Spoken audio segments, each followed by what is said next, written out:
2024 নিৰ্বাচনক লৈ অগপত বঙহৰ যুঁজ সভাপতি অতুল বৰাক উভতি ধৰিছে দলৰে নেতা কৰ্মীয়ে টিকেটটো এটো সিনেমাৰ টিকেট বা অন্যান্য কিবা তেনে ধৰণৰ চাবলগীয়া টিকেটটো নহয় ইয়াত মানুহৰ জনপ্ৰিয়তাৰ কথা আছে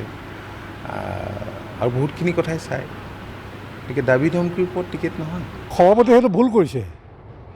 এইটো চিনেমা হলৰ টিকেটৰ লগত যদি বিজেপি এটা পাৰ্টিৰ 855 জন শ্বহীদৰ বিনিময়ত গঠন হোৱা এটা দলক এনেকৈ তেওঁ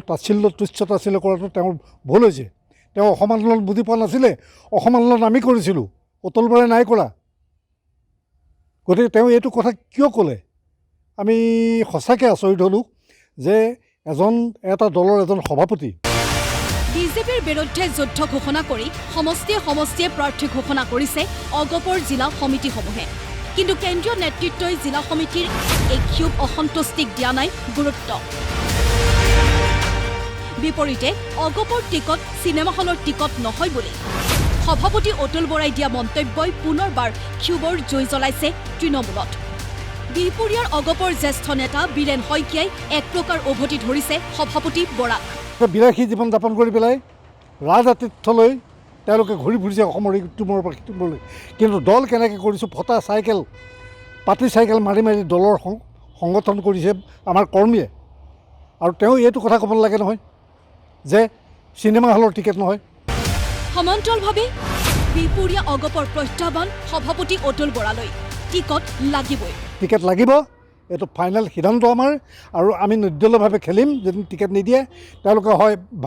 অনুশাসনমূলক ব্যৱস্থা ল'ব আমাৰ ওপৰত সমষ্টি সমিতি ভংগ কৰি দিব কিন্তু তেওঁলোকক গঠন কৰিব পাৰিব নোৱাৰে নতুনকৈ চাওঁ মই চেলেঞ্জ কৰিছোঁ অতুল বৰাই যদি বিহপুৰীয়া সমষ্টি ভংগ কৰি নতুনকৈ গঠন কৰিব পাৰে তেন্তে আমি ৰাজনৈতিক জীৱন ত্যাগ কৰিম এক কথাত বঙহৰ যুঁজ আৰম্ভ অগপত অৱশ্যে ইয়াৰ মাজতেই জিলা সমিতিৰে কেন্দ্ৰীয় নেতৃত্বক আলোচনাৰ আহ্বান নগাঁও অগপৰ মই কেন্দ্ৰীয় সমিতিৰ সভাপতি ডাঙৰীয়াৰ ওপৰত এটাই মোৰ আবেদন মোৰ থাকিব যাতে আমাৰ আলাপ আলোচনাৰ মাজেৰে তেখেতসকলে ইতিমধ্যে এটা সিদ্ধান্ত লৈছে যোৱা পৰহি দেখিছোঁ সোমবাৰে তেখেতসকলৰ দেওবাৰে এখন সভাও হৈছিলে তেওঁলোকে সভাপতি ডাঙৰীয়া আৰু কাৰ্যকৰী সভাপতি ডাঙৰীয়া জিলালৈ যাব জিলাই গৈ পেলাই এটা আলোচনা বা আমাৰ সাংগঠনিক আলোচনা এটা কৰিব মই ভাবোঁ এইটো বৰ উত্তম পন্থা লৈছে তেওঁলোকে যাব লাগে আলোচনা কৰিব লাগে আৰু আলোচনাৰ মাধ্যমেৰে আমি যিমান বিচাৰোঁ সিমান বিজেপিও আমাক কেলি দিব ইমান নিদিব আৰু এইটো কথা ঠিক আমি একেলগে আছোঁ এৰাধৰা থাকিব সভাপতি ডাঙৰীয়া যেনেকৈ কৈছে মিত্ৰতাৰ স্বাৰ্থত আমি এৰাধৰা হ'ব এফালে সভাপতিৰ কঠোৰ স্থিতি আনফালে তৃণমূল নাচুৰ বান্দা এনে অৱস্থাত অগপৰ তৃণমূলক কেনেকৈ সন্মান কৰাই 2024লৈ কেন্দ্ৰীয় নেতৃত্ব সাজু হ'ব সেয়াহে এতিয়া এক প্ৰকাৰ প্ৰত্যাহ্বান অগপৰ কেন্দ্ৰীয় নেতৃত্বৰ বাবে বিহপুৰীয়াৰ পৰা জগত বৰা নগাঁৱৰ পৰা বীৰেন বৰাৰ সহযোগত পাৰ্থপ্ৰতিম বৰুৱাৰ ৰিপৰ্ট প্ৰতিদিন টাইম